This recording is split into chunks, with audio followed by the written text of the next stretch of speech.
Sud Radio, les vraies voix qui font bouger la France. 19h-20h, les vraies voix qui font rouler la France.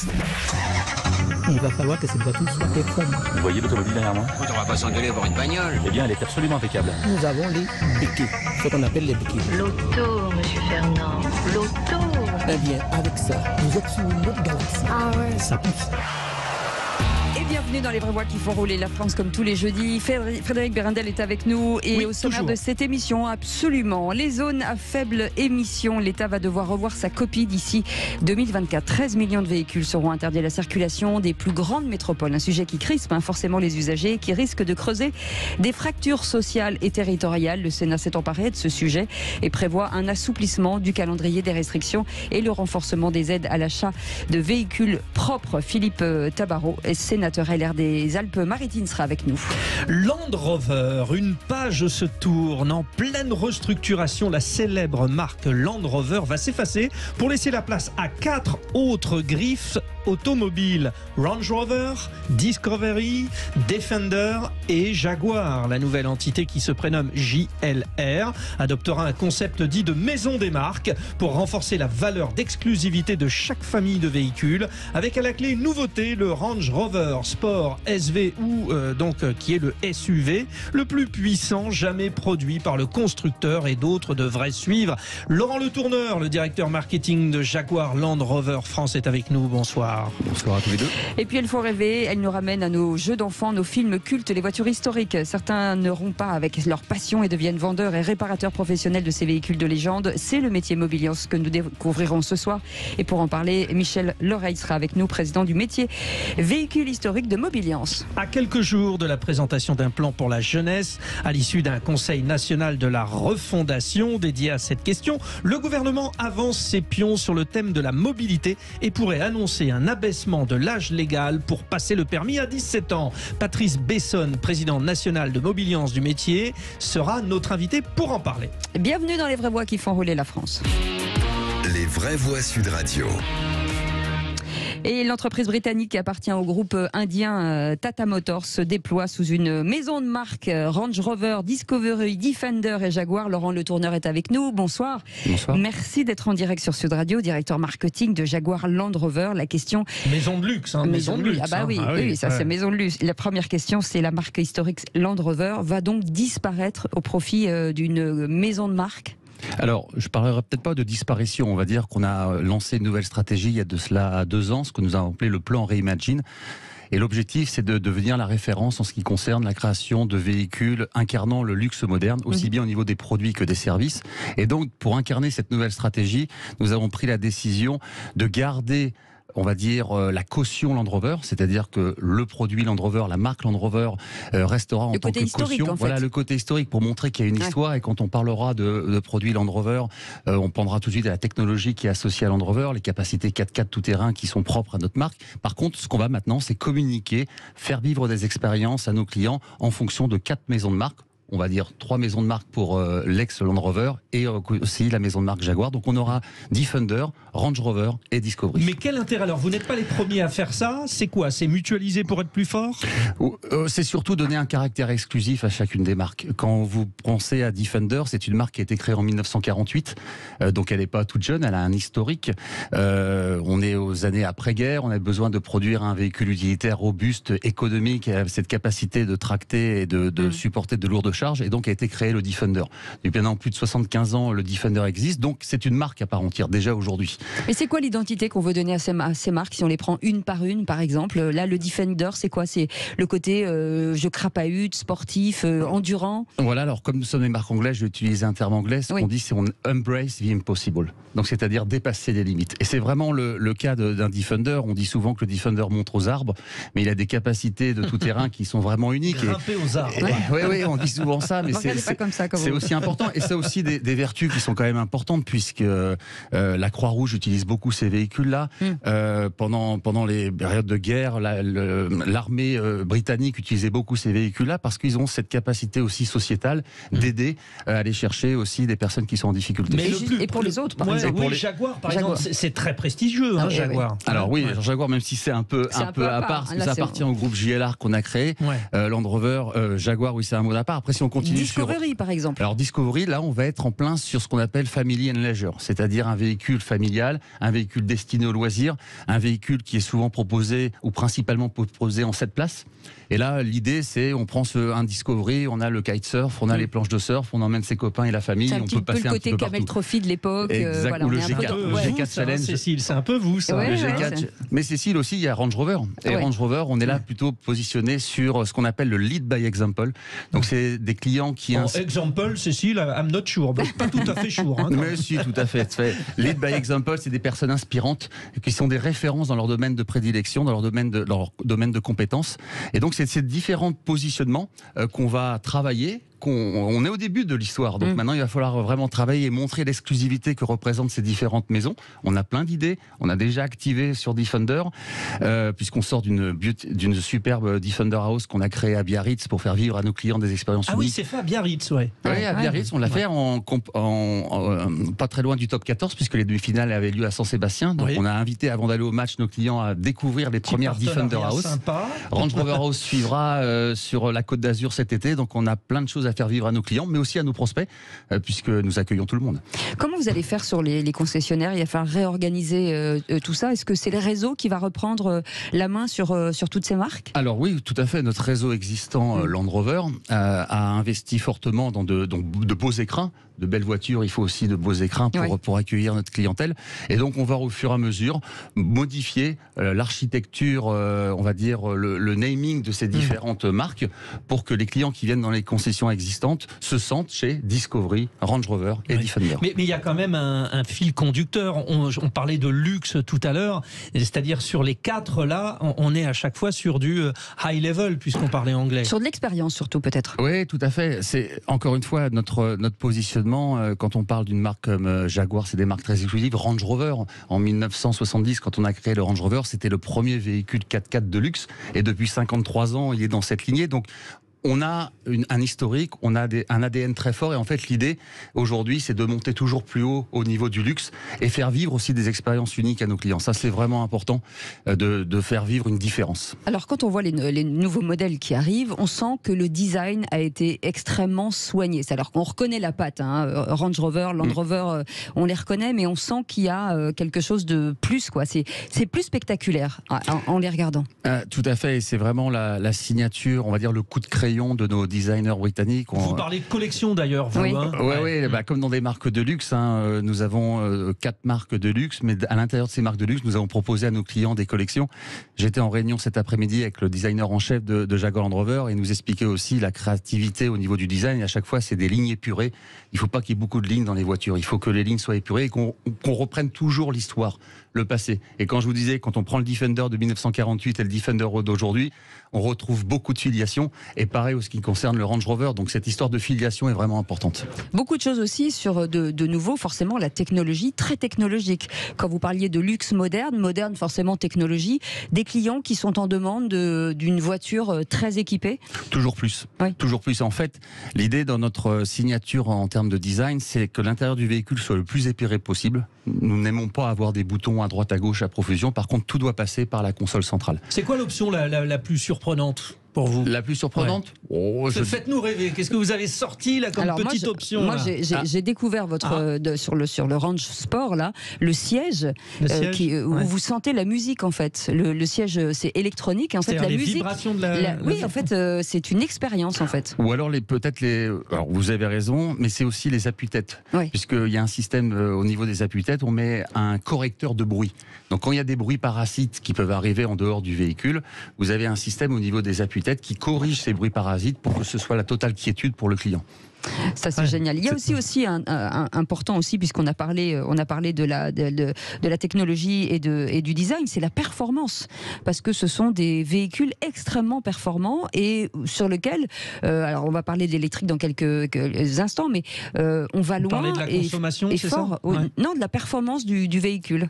Écoutez, oui, c'est performance. On a toujours des versions un peu ultimes. Hein. Vous parliez en introduction du Range Rover Sport SV qu'on est en train de lancer, le plus abouti d'un point de vue vue sportivité, Et le plus avec puissant. près de 600 chevaux. Donc Ouais. c'est vraiment une très belle bête. On avait 40 000, j'aurais bien aimé. Nous avions 40 allocations pour le marché français. Elles ont toutes été vendues en l'espace de 2 jours. Allez, 40 000. ça Ouais, va, ouais, c'est j'aurais soyons fous. j'aurais bien aimé. 300, J'aurais bien le bon de aimé. commande. Mais je vais avoir un petit peu de mal. Donc oui, il y a toujours le besoin, l'envie. On a une clientèle qui est extrêmement fidèle. Je vous parlais de filiation. On a souvent un Range Rover de père en fils. Et l'exclusivité aussi nous amène à proposer à travers notre usine SV la personnalisation ultime qui passe par ce type de Bon, moteur. Cécile en a parlé, parce qu'on ne va pas vous lâcher là-dessus, c'est-à-dire des gros modèles très puissants. Bon, il est temps de se mettre à l'électrique, non? Ouais. Ah mais nous y sommes. Ah, Mais alors nous y dites-le. sommes. Alors Mais dites-le. je vais le claironner haut et fort. L'intégralité de notre gamme aujourd'hui propose une technologie plug-in hybride. Donc vous avez tous les modèles chez Defender, Range Rover proposent une technologie plug-in hybride. Avec les derniers Range Rover Sport et Range Rover, c'est 120 km d'autonomie. Donc quand on regarde le parcours moyen des utilisateurs de véhicules, on a cette capacité à être 100% électrique au quotidien, voire même sur 2 jours, et cette capacité de recharger aussi rapidement. Ça, c'est important. Et rappelons que vous faites partie des 3 marques, avec une autre marque que je ne citerai pas, avec Jaguar, d'avoir démarré très rapidement le Flex Fuel il y a très longtemps. Ah oui, ça c'était en Ça, c'est complément important. sur Oui. Range Rover Evoque et sur Discovery Sport. Nous avons pris le pari il y a quelques années de lancer, et nous sommes très contents de ce pari, une motorisation en Flex Fuel, parce que ça peut être aussi une alternative. Redites-moi ce que c'est, parce que vous êtes des spécialistes tous les deux, Flex notamment Fuel, vous, ça veut Cécile. dire que enfin, je vais vous laisser parler, mais hors diesel, vous pouvez avoir accepter tous les carburants en fait, à part le diesel. D'accord, Voilà, d'accord. voilà. Ah oui. Et ça, C'est un c'est carburant intéressant. végétal Ouais. qui émet beaucoup moins de CO2 avec un effet de serre beaucoup moindre que les véhicules classiques. Donc ça s'appelle le bioéthanol. Ah oui. Le bioéthanol, Voilà. donc c'est une alternative, et quasiment aujourd'hui sur Evoque et sur Discovery Sport, c'est plus de 50% de nos ventes qui se font par ce biais-là. Donc Ouais, ça l'électrique, change tout là, hein, ça change tout. l'électrique, ouais. c'est important, mais voilà, il faut toujours avoir ces énergies alternatives. On parle aussi du... ça y est, j'ai oublié mon mot. Bon, ça va me Bon, c'est pas revenir. grave. Ça va revenir. L'évoque. Ça, Oui. ça nous arrive aussi à nous Oui, d'oublier moi ça les m'arrive mots, tout le temps, donc je peux pas vous jeter la pierre. Et c'est pour une fois que c'est pas moi. Et l'Evoque, qui est un carton absolu, hein, ça cartonne, autant chez les hommes que chez les femmes, ce qui est quand même, il y a une espèce de consensus, même plus, voilà. Plus chez les femmes. Ouais, et il y a un nouveau qui va arriver là. Ah oui, c'est dans les plans. Voilà, C'est des plans. L'Evoque va perdurer. Maintenant, on vient Quand de lancer Quand la version il arrive reliftée de l'Evoque. Il arrive quand? On va dire sous les 2 prochaines années, on va dire. D'accord. Mais on parlait d'électrification. Ah oui. j'ai peut-être pas pu tout vous dire. Il y a une, Ça il y a vous une- est revenu. Voilà, il y a une nouvelle qui est quand même très très importante, c'est que d'ici la fin de l'année, nous allons ouvrir les commandes pour le nouveau Range Rover full électrique. Ah, Donc le très bien. premier SUV qui sera entièrement électrique pour une livraison en 2024. Alors vous allez me dire, on s'y prend tôt, mais il y a un tel succès sur le Range Rover aujourd'hui qu'il faut s'y prendre 1 an en avant pour réserver son véhicule. Donc ça va être une grande nouveauté. Ce sera suivi aussi par le Range Rover Sport full électrique. Donc vous voyez bien, vous parliez de est-ce qu'on est en retard? Non, nous ne le sommes pas. Nous avons déjà une gamme qui est plug-in hybride, et on va dès l'année prochaine lancer 2 véhicules 100% électriques. Avec un partenariat avec un fournisseur de batteries indien, à Gratas, pour déployer des batteries ou avoir une autonomie plus puissante, enfin plus intéressante. Ah bah, de toute façon, il y a un gros travail qui va être fait. Hein. C'est comme les moteurs diesel il y a 20 ans ou 30 ans. Quand on regarde les moteurs diesel d'avant et aujourd'hui, l'évolution est permanente. Ça sera la même chose sur nos batteries. La seule différence, c'est que notre actionnaire Tata va investir Qui est dans indien, une... hein. Oui, Qui est qui est indien, tout à fait, qui Ouais. va investir dans une usine de batteries, et on va pouvoir se fournir auprès de notre actionnaire pour avoir des batteries de qualité. Mais là, encore une fois, il ne se passe pas un jour sans qu'il y ait des améliorations technologiques qui se font sur les batteries pour, 1, gagner plus d'autonomie, 2, avoir un temps de recharge beaucoup plus rapide. Donc l'histoire est en marche. Bon, Voilà, vous parlez l'histoire. peut-être indien alors maintenant, Ouais. hein, bah, anglais, ça sûr. Malheureusement, j'y suis allé. Ouais, C'est un Tamoul. très beau pays, mais Ah pas oui. encore. Non, pas encore. En tout cas, voilà, le charme britannique, ça s'appelle JLR. Ce sont une nouvelle maison de marque, hein, Range Rover, Discovery, Defender et Jaguar. Allez voir, c'est joli, hein, si vous aimez J'ai les... l'impression que vous avez fait votre choix, vous, un peu. Écoutez, c'est Cécile, très là. beau à regarder. C'est vrai que c'est très Ouais. beau. Voilà, en tout cas, merci beaucoup, Laurent Le Tourneur, Merci à d'avoir vous. été Merci avec à nous, vous, directeur Laurent. marketing de Jaguar Land Rover France. Et dans un instant, on revient avec Michel Loreille, président des métiers, les véhicules historiques de Mobiliance. Ah, Ça aussi, oh c'est là un vrai là. marché. Et c'est un marché en progression. À tout de suite. On est ensemble avec Frédéric Brindel jusqu'à 20h avec vous pour parler automobile. Et là, on parle de passion. Enfin, Ah. c'est vraiment de la passion. C'est vraiment l'automobile comme on Allez, les aime. On devient tous petits enfants. C'est Allez, ça. c'est parti. Michel Loreille, grand sage, président du métier véhicule historique de Mobiliance. Bonsoir, merci d'être avec nous en direct sur Sud Radio. Bonjour. Bienvenue. On parle de ces métiers, on disait ce métier de passion des véhicules historiques. C'est vraiment ça finalement qui... il y a eu aussi parfois pour certains un problème de pouvoir d'achat, mais chez d'autres c'est plutôt la passion de cette automobile. Ouais, rappelons, vendeur et réparateur professionnel de véhicules dits historiques ou de collection. Oui, parce qu'on a un souci, la technologie avance tellement vite aujourd'hui que les nouvelles générations de mécaniciens qui sortent des écoles sont totalement incapables de réparer une voiture ancienne qui est en fin de compte extrêmement basique puisqu'il n'y a pas d'électronique et autres. Donc il a fallu relancer ces métiers. C'est une niche, mais ça marche parce qu'il y a le côté passion. Parce que en plus le marché est en progression sur le véhicule historique. On sent que les gens ont envie d'en racheter. Oui, on peut dire marché français, mais plus généralement à l'international d'ailleurs. Alors, mais ça dépend. Il y a des pays qui sont, on va dire, plus rapides que d'autres. La France se tient bien. Et il y a deux acteurs qui jouent dans la voiture ancienne. Le premier acteur, c'est le côté passion. La voiture qu'on n'a pas pu s'offrir quand on avait 20 ans. Donc aujourd'hui, elle est plus ou moins accessible. Et elle a un avantage, par principe, elle ne décote pas. C'est-à-dire que l'investissement qui est fait sur l'achat d'une voiture ancienne, par principe, si la passion disparaît, vous remettez votre voiture en vente. Avec un peu de chance, vous allez même gagner un petit peu d'argent, mais vous n'en perdez pas. Ça, la catégorisation, la catégorisation, je savais que j'y arriverais pas. C'est 30 ans, c'est ça, c'est au-delà de 30 ans. Un véhicule historique au niveau de la loi, c'est 30 ans. Voilà. C'est une règle qui n'est pas toujours respectée parce que, comme vous le disiez, il y a une histoire d'argent et il y a des gens qui n'ont pas les moyens d'acheter des voitures qui sont aussi vieilles ou de les entretenir ou de les restaurer. Donc il y a ce qu'on appelle les Youngtimers qui sont des voitures qui, on va dire, qui sont entre 20 ans et 30 ans. 80-90, les années 80-90. Et là c'est un marché très très florissant. Ouais. Et ce sont les véhicules de collection, parce qu'on va parler dans quelques instants des zones à faible émission. Ce sont des véhicules qui peuvent rentrer dans les centres-villes. Alors, il y a une condition. Il y a la Fédération française des véhicules d'époque, qui est dirigée par Monsieur Blanc, et il a réussi à convaincre, on va dire, l'État, tout simplement, à pouvoir faire rouler les voitures qui sont munies d'une carte grise de collection. C'est-à-dire qu'il faut faire une demande. Si le véhicule a plus de 30 ans, vous faites une demande auprès de la Fédération française des véhicules d'époque et on vous donne une carte grise de collection. D'accord. Et avec cette carte grise de collection, vous pouvez rouler dans les ZFE. Alors pourquoi ? Tout simplement parce que les véhicules de collection, ça roule très peu. Quand vous faites une moyenne sur l'année, on va dire c'est 3000 km. Voilà. C'est ça. Et vous servez très peu de ces voitures pour aller travailler ou éventuellement s'il fait très beau, vous allez en prendre une. Mais c'est des conditions. Le peu d'utilisation a réussi à convaincre un petit peu les ZFE. Voilà. Mais vous parliez de l'adaptation. Est-ce que quand même, lorsque vos réparateurs travaillent sur ces voitures, ils y ajoutent quelques nouvelles technologies ou non, on ne peut pas toucher au moteur ? On reste en l'état. Ouais. Alors ça, c'est la partie qui est la plus complexe. Ouais. Et justement, on est en permanence, surtout nous, Mobiliance, on est en train de travailler énormément là-dessus.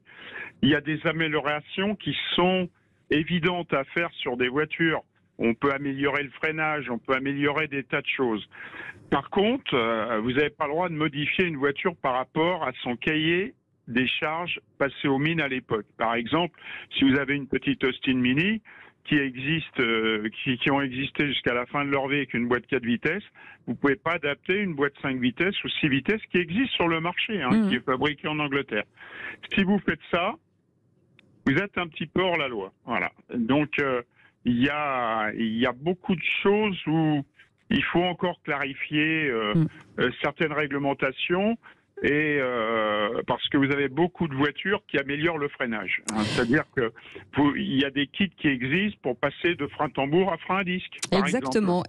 En tout cas, c'est un joli métier. Oui. Merci beaucoup, Michel Loreille, président. Ça va créer des vocations, ça, Cécile. Du métier véhicule historique de Mobiliance. Donc ça correspond aux vendeurs et aux réparateurs professionnels des véhicules historiques. Merci beaucoup d'avoir été avec nous. On va rester avec Mobiliance puisque vous avez entendu, le gouvernement propose peut-être de faire passer le le permis à l'âge de 17 ans. Ah oui. On va en parler avec Patrice Besson, qui est le président justement de la sécurité routière Mobiliance. Pour ou contre, voilà. Ouais, Est-ce que 17 c'est ans. une bonne idée? Il y a des garde-fous quand même, Oui, on va en parler. on va en parler. C'est vrai que ça fait jeune. Restez avec nous, à tout de suite. Sud Radio, les vraies voix qui font bouger la France, 19h-20h, les vraies voix qui font rouler la France.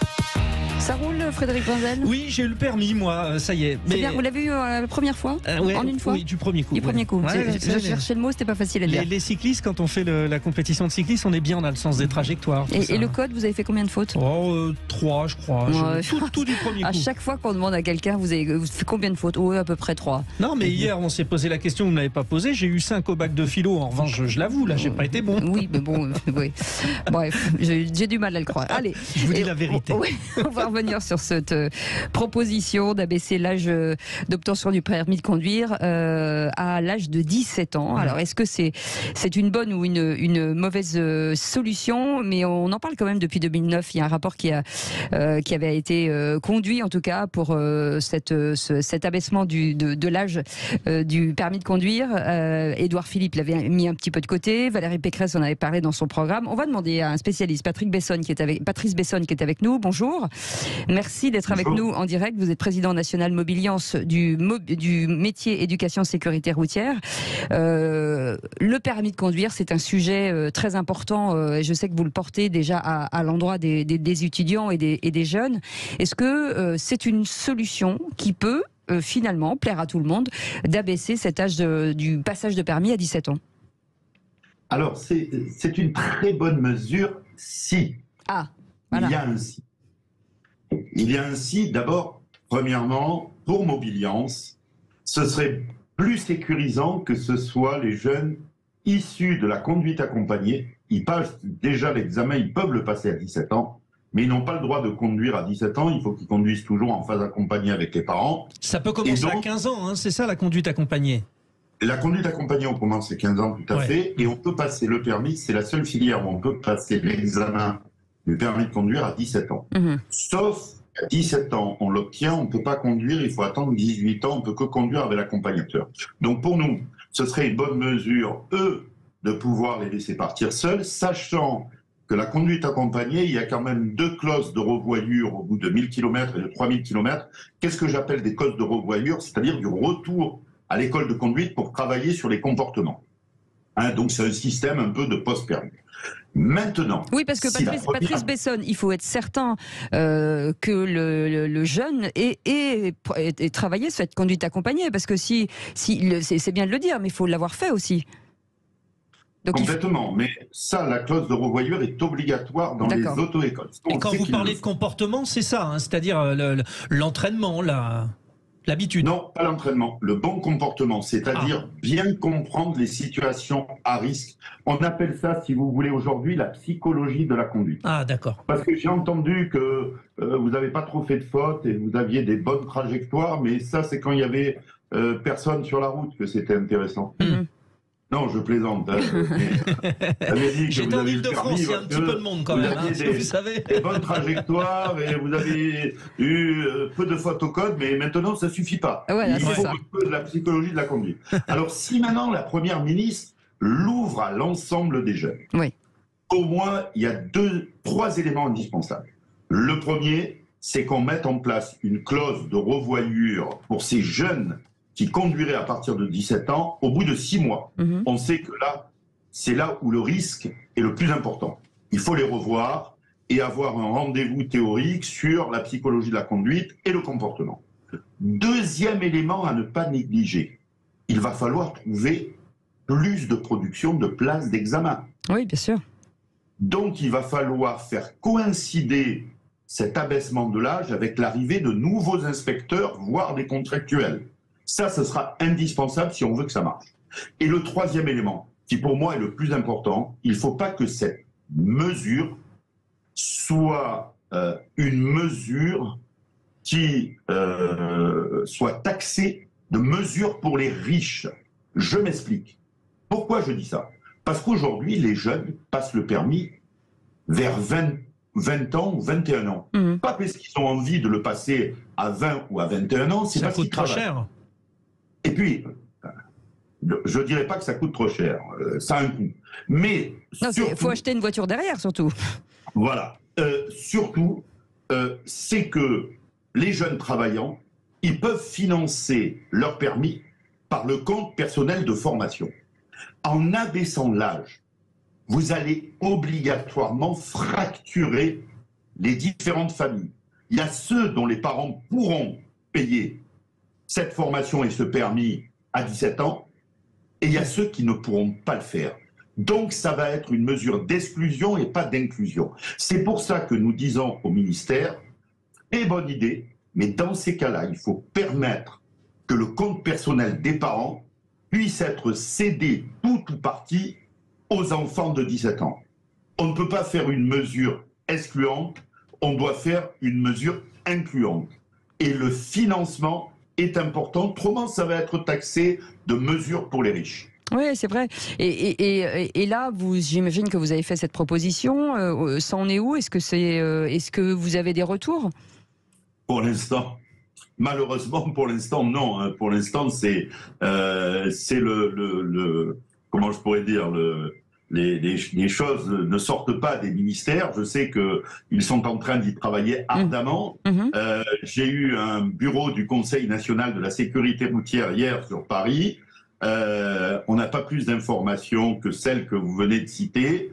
Et on sait qu'il va y avoir un comité interministériel de sécurité routière sur la première quinzaine du mois de juillet sûrement, et que là, les annonces seront faites pour les jeunes. Bon, mais quel intérêt alors d'avoir le permis à 17 ans? Je crois notamment que pour ceux qui sont dans l'apprentissage, déjà dans l'apprentissage, en fait, sur le marché du travail, ça devient une nécessité. Donc un peu plus en campagne aussi, non? Oui, bien entendu, on peut trouver toujours des qualités à cette mesure. C'est ce que je vous ai dit. D'abord, premièrement, quand on apprend avant, on apprend mieux.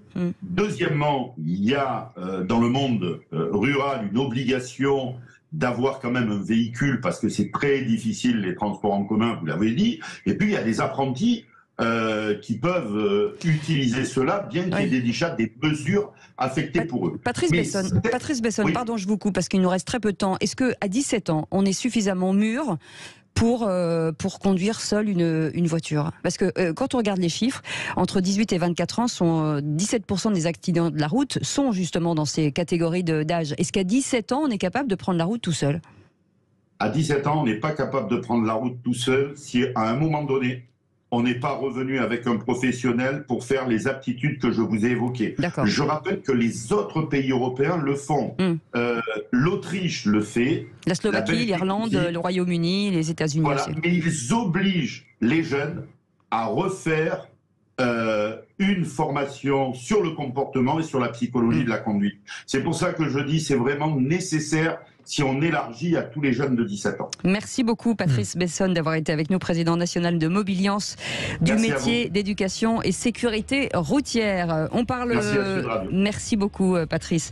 Restez avec nous dans un instant, on va revenir sur ces zones à faible émission. Alors vous en avez entendu parler, c'est un espèce de serpent de mer depuis des mois, avec des restrictions par restrictions, avec parfois des villes qui donnent des autorisations sur des points précis. Où 43 sont répertoriés sur le territoire français. Pour l'instant, il y en a 11, je crois, qui sont mises en place. Et 43 devraient être à venir. Donc bon, effectivement, ça concerne tout le monde. Mais il y a peut-être des solutions, puisque un sénateur, il s'appelle Philippe Tabarot, sera avec nous dans quelques instants. Bien, je le vois, il est juste en face de moi. Sénateur LR des Alpes-Maritimes a proposé des solutions et on espère que ça peut fonctionner, ça pourra fonctionner. On en parle dans un instant. Tout de suite. Avec Frédéric Brindel jusqu'à 20h, on parle automobile. Ça vous branche ? Les véhicules polluants, les véhicules polluants, c'est le principe. Non, c'est pas que. Non, c'est des feux, c'est le principe. Et il va falloir l'aborder, le sujet. Voilà, exactement, c'est un sujet. Donc, ce qu'on appelle les ZFE, vous savez, les zones à faible émission, c'est aujourd'hui mis en place dans 11 agglomérations. Ça va se déployer, mais forcément, ça crispe un peu le public et on va expliquer pourquoi avec le sénateur LR des Alpes-Maritimes, Philippe Tabarot est avec nous. Bonsoir, merci d'être là. Vous avez vu, il fait chaud hein, sur Paris, hein, plus chaud plus chaud que chez moi en ce moment. Et les ZFE, je le disais, crispent l'ensemble des usagers, qu'ils soient particuliers ou professionnels, parce que ce sont des restrictions qui vont gêner terriblement presque plus de milliers, de millions même d'automobilistes. On parle de 13 millions d'automobilistes qui ne pourront à un moment donné plus rentrer dans ces centres-villes. Alors oui, on a essayé de prendre le sujet de la manière la plus objective possible pour faire un rapport qui est une mission flash où on a auditionné environ 45 acteurs concernés par ces zones à faible émission. On a également lancé une consultation sur le site du Sénat qui a connu un record incroyable en termes de participation. Ce qui augure le problème en fait. Complètement, puisque... Alors ça va vous intéresser parce que le deuxième meilleur score avait été l'instauration à l'époque du 80 km/h où il y avait eu 33 000 réponses environ. La troisième réponse avait été sur la gratuité des transports en commun autour de 10 000. Et là, nous avons eu le record sur les ZFE de participation avec plus de 50 000 réponses. Donc c'est la confirmation. Et qui sont ces personnes qui posent ces questions? Les personnes qui ont répondu nous ont dit connaître très majoritairement ce qu'était une ZFE. Donc c'est peut-être pas représentatif en termes de panel, en termes de sondage, mais c'est quand même une indication intéressante. C'est une vague, c'est une grosse vague. Et puis sur ces plus de 50 000, il y a une grande partie de particuliers par rapport aux professionnels. Et parmi ces particuliers, donc, je pense que ça devait être autour de 48 000 particuliers. 86% de ces 48 000 particuliers se sont déclarés défavorables ou très défavorables aux ZFE. On va rappeler la loi, cher sénateur. Aujourd'hui, le délai c'est quoi et qui ne pourra plus rentrer dans ces ZFE? Alors 2 lois suite aux ZFE qui, je le rappelle, partent d'un bon sentiment, un problème de santé publique et d'environnement. D'environnement, mais plus de santé publique par rapport la pollution tue, rappelons-le. La pollution tue.